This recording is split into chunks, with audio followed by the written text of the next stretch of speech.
Et pendant 3 jours, c'est ma voisine de chambre qui, tous les jours, va hurler à l'accueil et dire « Mais ma voisine, elle est en train de vivre quelque chose d'horrible et personne s'occupe d'elle. » Deuxième grossesse, là on est en 2011. Ouais. Mon Dieu, et qu'est-ce qui se passe encore? Eh bien là, en fait, à 5 mois de grossesse, on me dit vous avez été mal recousu ou il s'est passé quelque chose avec la première césarienne. Votre cicatrice ne fait que 0,02 mm et vous êtes en danger. Et l'enfant aussi. Vous êtes en danger de rupture utérine. À 5 mois de grossesse. Ouais.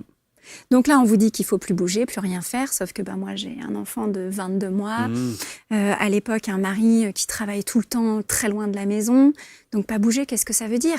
Et puis je travaille, je suis artiste, j'expose, j'enseigne, je suis enseignante en école supérieure d'art appliqué, donc pour moi c'est une responsabilité. Sûr, ouais. Et là on me dit arrêtez-vous, puis on met 15 jours à m'arrêter, donc en fait, moi à cette époque-là je suis hyperactive, je ne sais pas ce que ça veut dire s'arrêter. Donc au bout d'un moment je commence à avoir des douleurs et je commence à sentir que en fait m'arrêter c'est m'allonger sur le canapé et plus rien faire. Mais c'est difficile avec un enfant en bas âge. Sûr. Et à 7 mois de grossesse, un jour où je vais chercher mon aîné justement à la crèche, eh bien, rupture, voilà. Et là, grande urgence, et je suis accueillie dans une maternité à Lyon, qui est vraiment très expérimentée pour ce genre de cas. Mais comme c'est mon destin de vivre ce que je vais vivre, évidemment, le responsable de l'unité qui m'accueille n'est pas là pendant 3 jours. Et pendant 3 jours, personne ne me croit sur ce qui est en train de se passer pour moi. Et je dis aux infirmières, je dis aux sages-femmes, mais est-ce que vous avez lu mon dossier ? Mais enfin... Et on me dit, mais non, pas du tout.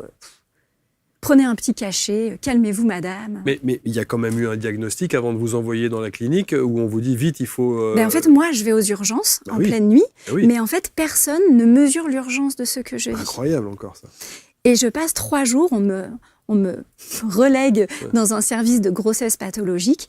Et pendant 3 jours, c'est ma voisine de chambre qui, tous les jours, va hurler à l'accueil et dire « Mais ma voisine, elle est en train de vivre quelque chose d'horrible et personne s'occupe d'elle. » Et moi, j'ai tout mon corps qui commence à trembler, je commence à divaguer, partir, revenir. Et en fait, quand le professeur revient le lundi matin, il a hurlé dans tout l'hôpital. 5 minutes plus tard, j'étais au bloc opératoire. Et effectivement, il est venu dans ma chambre 2 jours après, en civil, me dire on est vraiment désolé. Ça n'aurait pas dû se passer comme ça.